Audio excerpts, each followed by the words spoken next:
Okay, tanimbala sa NAIA, reaction video tayo. Ito ang trending news ngayon. Maiwan ang flight ang isang pasahero sa NAIA nang harangin siya dahil may basyo raw ng bala sa...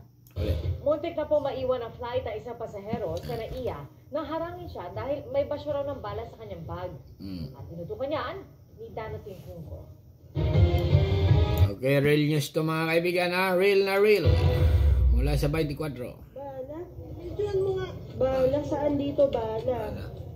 Wala. Wala naman. Nanggagalaiti ang pamilyang ito sa pre-departure area ng NAIA Terminal 3 noong March 6. Wait lang. Rosary. Mukhang hindi. Bala. Nilagay ng bala. Sa kanyang post sa social media, sinabi ng 69 years old na si Ruth Adele, muntik daw silang hindi makasakay matapos nilang harangin ng security ng NAIA. May nakita raw kasing anting-anting sa kanilang gamit.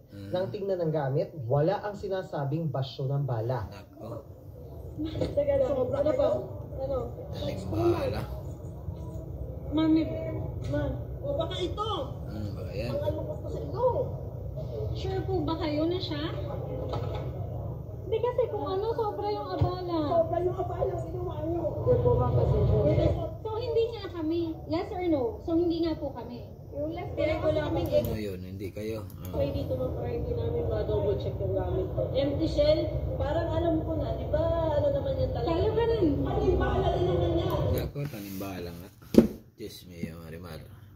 Ito mga kaibigan, itong balita na ito ay nagtitrending ngayon talaga sa Facebook.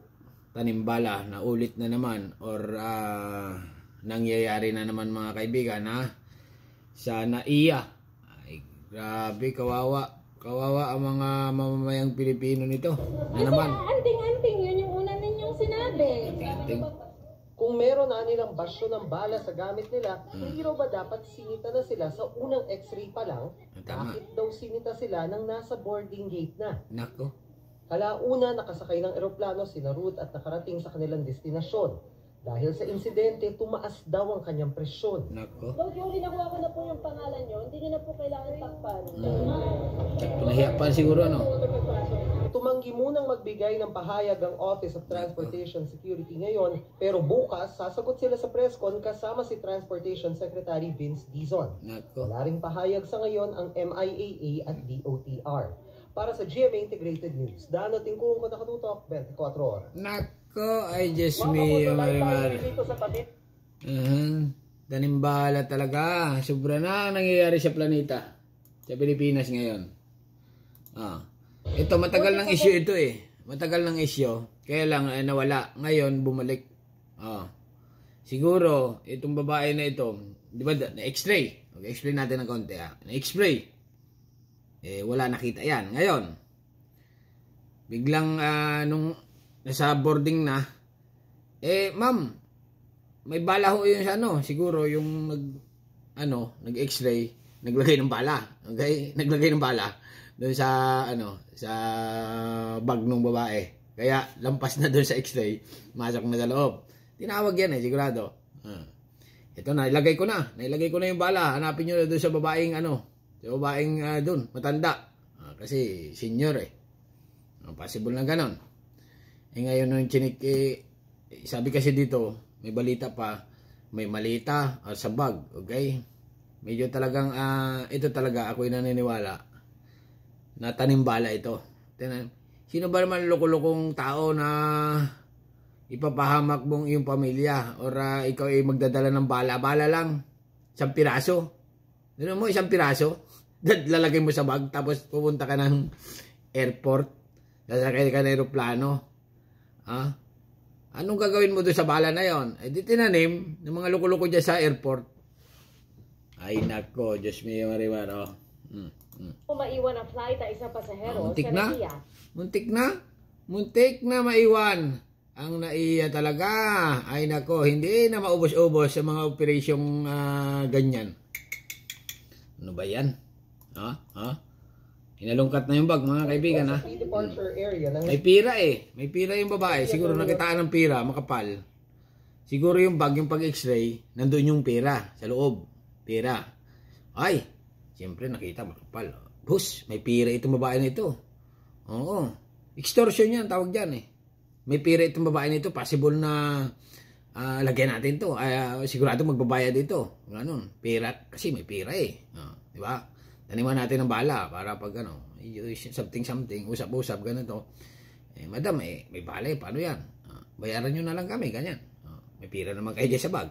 May pira kasi, possible na ganun, Ayan, may sobre. Okay? Sobre pira. Abala talaga. Ay, may pira ito. Arigluin na lang natin yan, madam. Sabi naman ng matanda. Alam mo lang,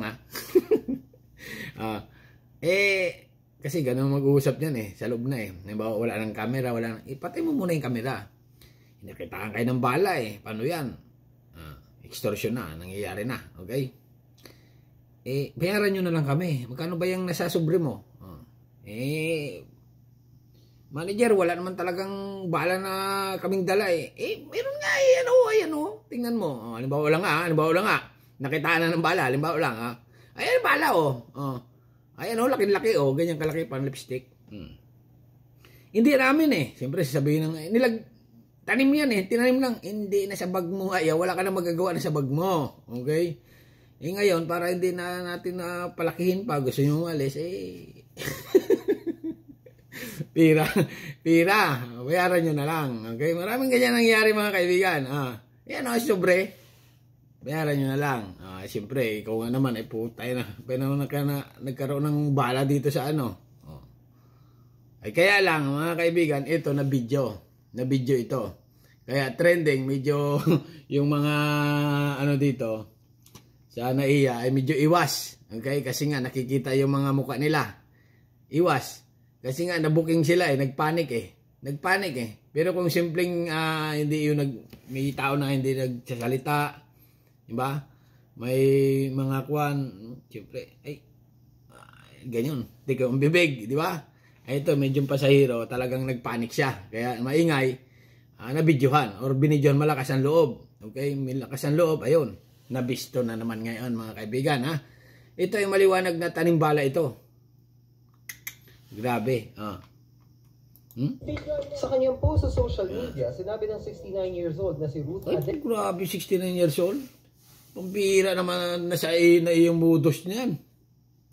Grabe, 69 years old pala itong matanda na ito na tinaniman nila. Siguro nagkamali kasi nga sa malita itinanim siguro. Sa bag ginalungkat. Okay? Nagkamali yung nagtanim. Ganun yan tatawag. Naitanim ko na. Nahulog ko na doon sa bag. Di nga. Sigurado na yun. Puntahan nyo na. Pira na yan.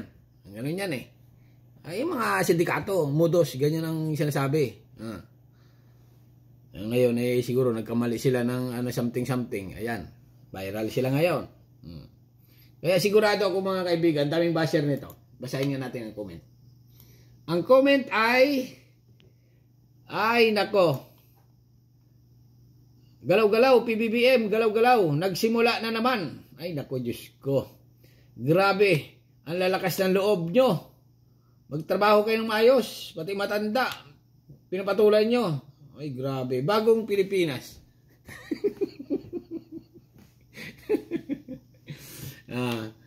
Ay nako, ano ba yan? Wala na bang scatter ngayon? Laglag bala na? Ay grabe. Wala nang pogo, scatter. Kasi tigil na. Laglag bala, balik operation na. Grabe. Karamihan security, palpak tanggalin na. Nga, nagtataka ko dyan sa airport. Kalit-liit na airport. Totoo lang. Kalit lang yan. May mga nananakawan ng bag. Lubos. Nagnanakaw dyan, yung mga nagtatrabaho dyan. Magtataka ka, bakit na ilalabas nila? Kasi nga, halimbawa lang isang kumpanyang malaking kumpanya, okay? Katulad ng mall. Bago ka lumabas dyan mga kaibigan, kinakapkapan ka, talagang dadaan ka pa sa mga may mga kamera pa. Pagdating sa, dito naman, sa NAIA, kaliit lang nito, yung mga empleyado, ano yun? Hindi nila na-check yung kung anong ilalabas yung kung may dala ba yan o wala. Kasi nga maraming nagnakaw dyan sa ubos talaga. Pati tsokolate mo. Pati sapatos, kabiyak na sapatos, dala. Pati chanilas ka, dititira na dyan eh. Pag nagnakaw ng malita, yung bukas malita. Di ba sa loob yan nangyayari? Yung mga empleyado yan, lalabas at lalabas yan, dadaan sa security. Paano nila mailabas yan kung hindi yan magkakasabwat yung mga yan? Hindi magkakasabwat, maliwanag.